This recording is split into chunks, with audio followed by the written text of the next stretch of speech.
कि नेपाल जो है वो इंडिया के ऊपर में, ये वाला जो कंट्री है ये नेपाल है। हम इसको कलर दूसरा लेके बनाते हैं ताकि रेड कलर से आपको समझ में आए। ये जो है ये नेपाल है। नेपाल एक लैंडलॉक कंट्री है। लैंडलॉक उसे कहते हैं जो चारों ओर से भूमि से घिरा हो, और ये एक बफर देश है। बफर देश उसे कहते हैं जो दो बड़े देशों के बीच का एक छोटा देश होता है, बफर देश।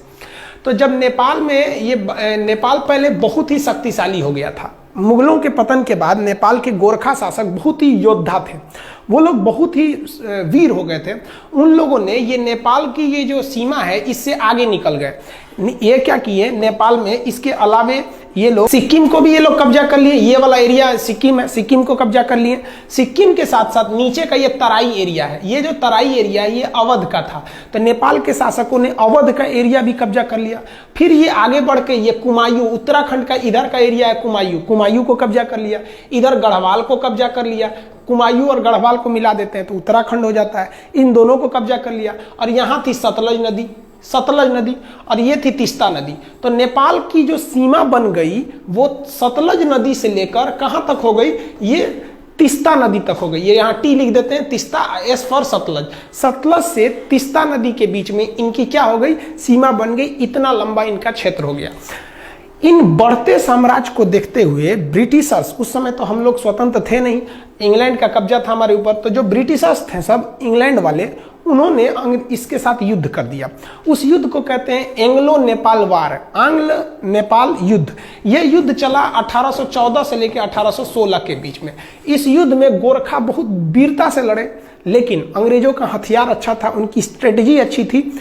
अंततः अंग्रेजों की जीत हो गई और 1816 में एक संधि साइन हुआ। उस संधि यानी समझौते का नाम था सुगौली की संधि। अब आपसे क्वेश्चन ये पूछ सकता है कि सुगौली की संधि कब साइन हुई थी। तो देखिए, सुगौली की संधि साइन हुई थी 1815 में, याद रखिएगा। और वो इम्प्लीमेंट यानी कब उसको अमल में लाया गया, कब से वो लागू हो गया, तो वो 1816 से। तो आप 1816 ही याद रखिएगा क्योंकि उसी दिन से वो लागू हुआ था। एक क्वेश्चन और पूछता है कि सुगौली कहाँ पे है, तो सुगौली बिहार के चंपारण में है। यहीं पे समझौता हुआ था गोरखा और अंग्रेजों के बीच में। इस समझौते के तहत कुछ बातें कही गई थी, उसको समझिए। इस समझौते के तहत कहा गया कि गोरखा लोगों ने जो गढ़वाल जीता है वो अंग्रेजों को वापस करे, कुमायूं वापस करे, तराई का क्षेत्र वापस करे, सिक्किम वापस कर दे। तो जब ये वापस कर देगा तो नेपाल की तो सीमा बदल जाएगी। अब सतलज से तीस्ता थोड़ी रहेगी जब ये वापस कर देगा तो। तब नेपाल की एक नई सीमा का निर्धारण किया गया जिस पर लेकर अभी विवाद चल रहा है। तो उस सीमा का नाम क्या है, तो समझते हैं हम लोग। आंग्ल नेपाल युद्ध में जब नेपाल की पराजय हुई तो अंग्रेजों ने नेपाल के लिए सीमा का निर्धारण कर दिया। उन्होंने कहा कि उत्तराखंड में जो शारदा नदी है, इसी शारदा नदी को ना नेपाल के लोग काली या महाकाली कहते हैं। तो जो महाकाली नदी है वो यहाँ से सीमा बनाएगी पश्चिम से, और इस सर में मेची नदी वो नेपाल से ही निकलती है। नेपाल का लास्ट नदी है मेची नदी। ये मेची नदी नेपाल से निकलकर बिहार के किशनगंज, इधर पे जिला है किशनगंज में महानंदा नदी से वर्तमान में मिल जाती है। तो ये इधर में महाकाली नदी बॉर्डर बन गया और यहाँ पर मेची नदी बॉर्डर बन गया। इन्हीं के बीच में क्या हो गया भैया, नेपाल हो गया। और नीचे में त्रिवेणी, आप पता होगा बिहार के चंपारण में त्रिवेणी बांध है, तो नीचे में त्रिवेणी नदी। तो ये नीचे का एरिया था, वो विवाद का कारण नहीं है। वर्तमान विवाद का काम महाकाली नदी। तो आप समझ गए। अब बात समझते हैं ये क्या चीज है, काला पानी और ये लेपुलेख विवाद, इस सब के बारे में। तो इतना समझे। अब नेक्स्ट स्लाइड में हम समझते हैं, ध्यान से समझिएगा। ये जो ट्रीटी थी, ट्रीटी को अगर आप ध्यान से देखेंगे इस पे, तो हम आपको समझा दिए थे। इंडिया नेपाल के बीच में एंग्लो नेपाल वार 1814 से 16 के बीच हुआ। सिगौली की संधि चंपारण में है 1816 में। कौन कौन से एरिया वापस करना पड़ा था, गढ़वाल, कुमायूं, तराई और सिक्किम का एरिया। नदी कौन कौन सी हो गई, महाकाली नदी से लेके, महाकाली नदी यहाँ से, और इधर में मेची नदी के बीच में ये हो गया था। आप भले इसका स्क्रीनशॉट ले सकते हैं। पहले जो नेपाल था, पहले का नेपाल की सीमा यहाँ पे क्या थी, सतलज नदी, और इधर में तीस्ता नदी। लेकिन बाद में क्या कर दिया गया, नेपाल की सीमा को, यहाँ पे ये हो गया आपका नेपाल में इधर बना दिया गया मेची नदी को, कि भैया पूरब में आपका मेची नदी और इस साइड में महाकाली नदी। तो ये सुगौली की संधि के बाद का है। नेपाल कहता है कि भैया हम इसी को मानेंगे। तो विवाद कहां से है, इसको मानेंगे। तो समझिए इसके बारे में। हालांकि इसका स्क्रीनशॉट लेना चाहते हैं तो ले सकते हैं, नहीं तो आप एक नोट्स बनाते चलिएगा। विवाद का कारण क्या है, तो उत्तराखंड से हम लोग को मानसरोवर यात्रा की शुरुआत करानी थी हम लोग को। तो मानसरोवर यात्रा कैसे होगा, तो ध्यान से देखिए। मानसरोवर यात्रा के लिए हम लोग एक बहुत लंबा रास्ता तय करते थे। मानसरोवर जाने के लिए हम लोग सिक्किम के यहाँ पर एक दर्रा है जिसका नाम है नाथुला दर्रा। इस नाथुला दर्रा से हम लोग कैलाश मानसरोवर जाते थे। यहाँ शंकर जी का स्थान है कैलाश मानसरोवर पर्वत पर, महाकाल। तो यहाँ हम लोग जाते थे जो श्रद्धालु हैं। तो भारत सरकार ने सोचा कि क्यों ना हम इन लोग को उत्तराखंड के रास्ते पहुंचा दें। यहाँ पर भी एक दर्रा है जिसका नाम है लेपुलेख दर्रा।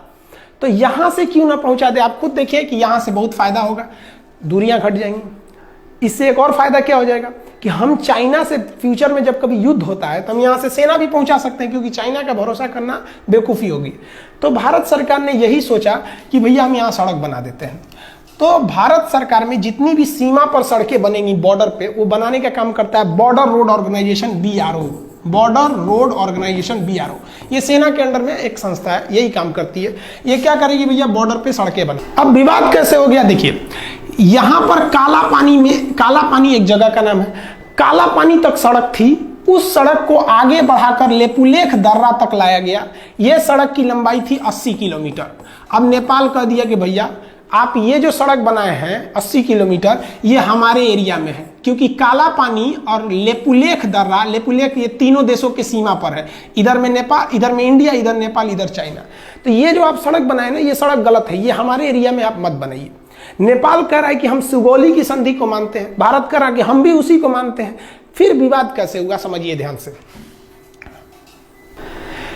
देखिए आप इसको समझ लीजिए कि नेपाल है, यहां मान के चलिए नेपाल है, ये नेपाल हो गया, और यहां पर उत्तराखंड है, इधर का एरिया ये उत्तराखंड में। जो महाकाली नदी है उसकी 3 ठो शाखाएं हैं। ध्यान से समझिए, आप नक्शा को देखिए, जिसको हम ब्लैक कलर से किए हैं ये नेपाल है, और ये जो रेड कलर से बना दिए हैं ये इंडिया का उत्तराखंड राज्य है। अब सुगौली की संधि कहा गया था कि ये जो ब्लू कलर की नदी आ रही है, ये महाकाली नदी, ये नेपाल और इंडिया का बॉर्डर बनाएगी। दिक्कत इस बात की है कि नदी का उद्गम जो है वो 3 नदियों से मिलकर होता है।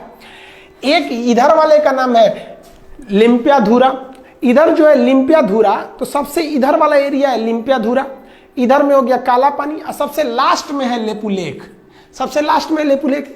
इंडिया कहता है कि जो महाकाली नदी शुरू हो रही है वो लेपुलेख से शुरू हो रही है। कहां से शुरू हो रही है? लेपुलेख से। इसलिए लेपुलेख से जब ये शुरू हो रही है तो इधर का पूरा एरिया मेरा हो गया। नेपाल क्या कह रहा है ससुरा कि जो महाकाली नदी शुरू होती है वो लेपुलेख से नहीं शुरू होती है। नेपाल कहता है कि यह लिम्पियाधुरा से शुरू होती है। लिम्पियाधुरा से जब शुरू होती है तो ये बॉर्डर होना चाहिए। यानी सारा का सारा झमेला ये इसी एरिया के लिए, ये हल्का सा जो एरिया इसको हम दूसरे किसी कलर से कर देते हैं, ये एरिया से विवाद है। सारा विवाद इसी एरिया को लेकर हो रहा है। अब आपको बता दें कि ये जो एरिया है, इस एरिया पर पहले से कब्जा इंडिया का है। ये जो ट्राई जंक्शन है तीनों का एरिया, इस पर अधिकार पहले से इंडिया का है। तो नेपाल कह रहा है कि भैया मेरा है, आप खाली करिए। नेपाल को ये गर्मी कहाँ से है भैया, इतना जुनून जो कभी हमसे आंख मिला नहीं सकता था, आज इतना बढ़ के बोलने लगा। समझिए इसके बारे में। तो ये समझ गए, बॉर्डर रोड ऑर्गेनाइजेशन ने एक न्यू सड़क बनाई थी। कहाँ से? काला पानी से लेपुलेख तक 80 किलोमीटर। किस लिए? मानसरोवर यात्रा पर जाने के लिए। अब नेपाल ने एक नया नक्शा लगा दिया। नेपाल ने अपने नए नक्शा में लिम्पियाधुरा को, काला पानी और लेपुलेख, यानी ये पूरे एरिया को अपने नक्शा में दिखा दिया कि भैया ये पूरा एरिया नेपाल का है। इसने अपने नक्शा में दिखा दिया। इंडिया ने कहा भैया हम ये नक्शा को नहीं मानते, ये नक्शा गलत है। वो कहता कि नहीं आप मानिए, क्यों नहीं, ये सुगौली की संधि 1816 की बात है। तो आप समझ रहे हैं ना, वो उद्गम से एक झमेला है कि कहाँ से माना जाता है यहाँ पर। अब थोड़ा समझिए नेपाल ऐसा क्यों कर रहा है। नेपाल में अभी जो सरकार है वो सरकार है नेपाल कम्युनिस्ट पार्टी की। जैसे अपने यहाँ भारत में बीजेपी की सरकार है, उसी तरह फिलहाल नेपाल में नेपाली कम्युनिस्ट पार्टी है। ये चाइना की कम्युनिस्ट पार्टी से बहुत मैच करती है, दोनों की विचारधारा मैच करते हैं, इसलिए ये चाइना की ओर बहुत बह रहे हैं। और उसके प्राइम मिनिस्टर हैं KP शर्मा ओली। ये तो समझिए कि एकदम बैठे हैं चाइना की गोद में जाने के लिए तैयारी में। इनको समझ नहीं आ रहा है कि चाइना इनको बर्बाद करेगा। चाइना किसी को भी अपने डेफ्ट ट्रैप में बिछा लेता है, यानी कर्जा देकर उनको फंसा लेता है। इतना ना कर्जा दे देता है औकात से ज्यादा कि ये कर्जा चुका नहीं पाते हैं। उसके बाद कहता है कि मेरा कर्जा लाइए, तो ये कुछ कर नहीं पाते, कहते नहीं है। तो चाइना कहता है तब मेरी बात मानिए। यही चाइना करना चाहता है किनके साथ? नेपाल के साथ। इनको शर्म नहीं आ रही, समझ में भी नहीं आ रहा है और शर्म भी नहीं आ रही है। कैसे? नेपाल चाइना के कहने पर ये सारा विवाद खड़ा किया है। और हद तब हो गया जब कल नेपाल के prime minister KP Sharma Oli ने क्या कहा, India spread corona virus in Nepal, यानी भारत के लोग नेपाल में कोरोना वायरस फैला रहे हैं। सोचिए, भारत के लोग फैला रहे हैं, हद हो गया भाई।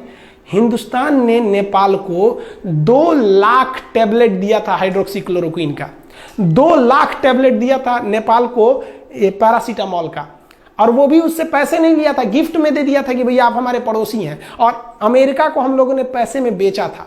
उस गिफ्ट का नतीजा ये है कि हम लोग कोरोना वायरस फैला रहे हैं। और क्या बोला केपी शर्मा ओली ने कि Indian corona is more lethal. Lethal मतलब होता है खतरनाक। मतलब इंडिया का जो कोरोना वायरस है वो अमेरिका, इटली और चाइना के वुहान वाले कोरोना से ज्यादा खतरनाक है। हद है भैया आपका। ये है केपी शर्मा ओली, इनको समझ में नहीं आ रहा है। तो आप ये समझे ना कि लिम्पियाधुरा का मेन विवाद क्या है। लिम्पियाधुरा उत्तराखंड के पिथौरागढ़ जिला में आता है, यह समझ में आ गया आपको। अब आगे समझाते हैं और क्या चीज है। इसका स्क्रीनशॉट लेना चाहे तो ले सकते हैं।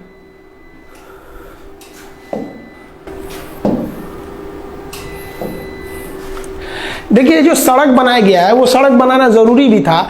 हमारे जो श्रद्धालु कैलाश मानसरोवर यात्रा जाते हैं, आप उनका स्थिति देखिए, कितने दुर्गम इलाके में जाते हैं, दुर्घटना हो जाती है। और भी आप देखिएगा तो इस एरिया में क्या हालत है सड़क का। आप देखिए कितनी गहरी खाई है, इतनी गहरी खाई में ये लोग, हम लोग की यात्रा करनी पड़ती है। ये मतलब जो कैलाश मानसरोवर की यात्रा पे जो श्रद्धालु जाते हैं उन पे, तो ये सड़क बनाना एक तरह से जरूरी भी तो था। तो बॉर्डर रोड ऑर्गेनाइजेशन ने पहाड़ तोड़ के सड़क बनाया। देखिए, इतना आसानी से सड़क नहीं बनते हैं, ये पहाड़ तोड़ के सड़क बनाया। और बनने के बाद नेपाल कह रहा है कि भैया ये एरिया हमारा है, आप खाली कर दीजिए। तो थोड़ा हम अब हम ये समझते हैं कि इंडिया को नेपाल के साथ क्या करना चाहिए, हर चीज का एक कंक्लूजन होना चाहिए। तो देखिए उसके बारे में।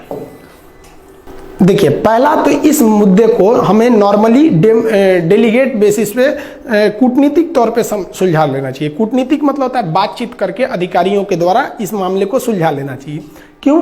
क्योंकि हम अपने दोस्त बदल सकते हैं, पड़ोसी नहीं बदल सकते हैं। दोस्त तो बाद में आते हैं, पड़ोसी तो बगल में रहते हैं। अगर हम अपने पड़ोसी से ही दोस्त की तरह व्यवहार रखेंगे तो ज़्यादा अच्छा रहेगा।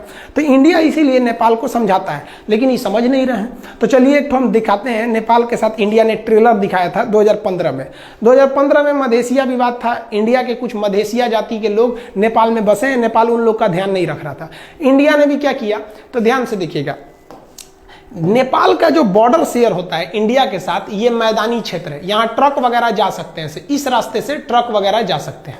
लेकिन ये वाला एरिया पूरी तरह पहाड़ है और बड़े बड़े पहाड़ हैं। माउंट एवरेस्ट भी उसी साइड में है, बड़े बड़े। तो चाइना से इधर आना बड़ा मुश्किल हो जाता है। इसलिए चाइना हो गया या कोई भी हो गया, वो अपना सामान अगर चाहते हैं कि नेपाल को बेचें, तो वो नेपाल को बेचने के लिए वो सामान को चाइना से वो कलकत्ता बंदरगाह पे उतार देते हैं और कलकत्ता बंदरगाह से ट्रक के रास्ते इसको नेपाल पहुंचा दिया जाता है। इसका मतलब नेपाल पूरी दुनिया से अगर चाहता है जुड़े तो उसके लिए 2 ही रास्ते हैं, या तो भारत या तो चाइना। अब समझिए भारत और चाइना में क्या प्रॉफिट है उसको।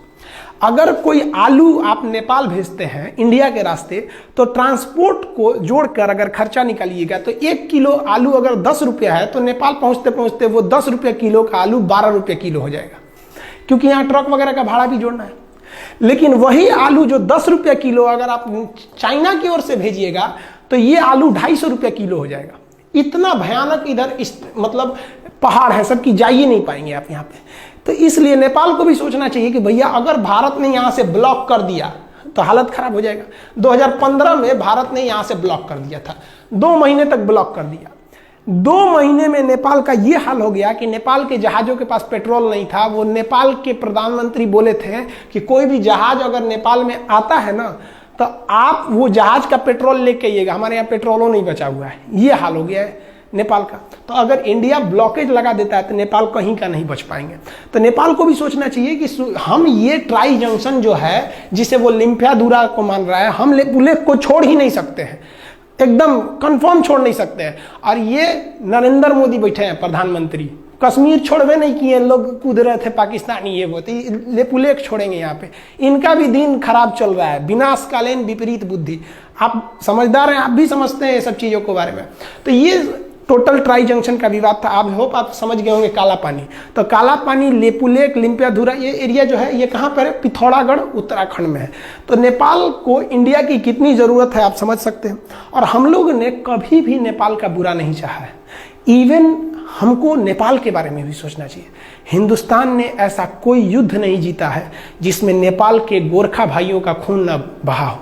हमारे जनरल थे मानिक साहब, बहुत ही बहादुर फील्ड मार्शल, जनरल से भी ऊपर का पद होता है फील्ड मार्शल। इतना ऊपर पद होता है सेना में कि आज तक 2 ही लोग को मिला ही, KM करियप्पा और मानिक शाह। मानिक शाह ने बोला था कि अगर तुमसे कोई कहता है कि मुझे मरने से डर नहीं लगता है तो समझ जाना वो झूठ बोल रहा है, या तो वो गोरखा सिपाही है। तो भारत में गोरखा सैनिक भी है। तो हमें ये भी देख के चलना है कि नेपाल से अच्छा संबंध बना के रखें ताकि वहाँ से हमारे देश में गोरखा सैनिक आ सके। बहुत ही योद्धा होते हैं और पहाड़ों पर लड़ने के लिए माहिर होते हैं। और कश्मीर में पहाड़ी एरिया में वो बहुत कुशलता से अंजाम दे सकते हैं। कारगिल की लड़ाई में भी वो लोग भाग लिए थे। हम भी भगवान से दुआ करते हैं कि भाई जल्दी जल्दी, एक तो कोरोना का संकट है, उस पर से एक नया संकट लेके चले आए, तो इसको भी जल्दी से सुलझा लेंगे नेपाल और भारत के इस रिश्ते को। आई होप आप इसको समझ गए होंगे। नेक्स्ट हम आपको समझा देंगे कि टूर ऑन ड्यूटी क्या चीज़ है, सेना में 3 साल कैसे जाना है, फिर नेपाल से क्या, नेपाल के साथ चाइना के साथ अभी जो नया विवाद हो गया है वो क्या चीज़ है, इस सब के बारे में हम समझा देंगे। वीडियो 5-6 दिन से नहीं डाल पाए एक्चुअली, बहुत लॉकडाउन के पीरियड में सबको बहुत सारे काम हैं। बहुत से ऐसे गांव हैं जहां पे गवर्नमेंट नहीं पहुंच पा रही है, उन लोग को भी खाना पानी देना रहता है। तो आपको भी अगर कहीं ऐसा लगता है कि कोई ज़रूरतमंद है तो आप भी वहां जाइए, हर काम छोड़ के वहां जाइए, क्योंकि बार बार अपने देश को सेवा करने का मौका आपको नहीं मिलेगा। यही वक्त है कि आप अपने कामों के बीच में से कुछ समय निकाल के उनको भी समय दीजिए। तो जब अब कभी कभी वीडियो रुक जाता है तो आप बात समझिए बाबू, उस काम को भी हम छोड़ नहीं सकते। तो थोड़ा हम उधर बिजी थे इसलिए हम वीडियो नहीं बना पाए, अब आ गए हैं, अब वीडियो कंटिन्यू रहेगा। आई होप आप ये समझ गए होंगे। नेक्स्ट वीडियो में हम फिर चर्चा करेंगे, अब सब्जेक्ट भी स्टार्ट कर देंगे, बायोलॉजी जो छोड़े थे या फिर पॉलिटी वगैरह।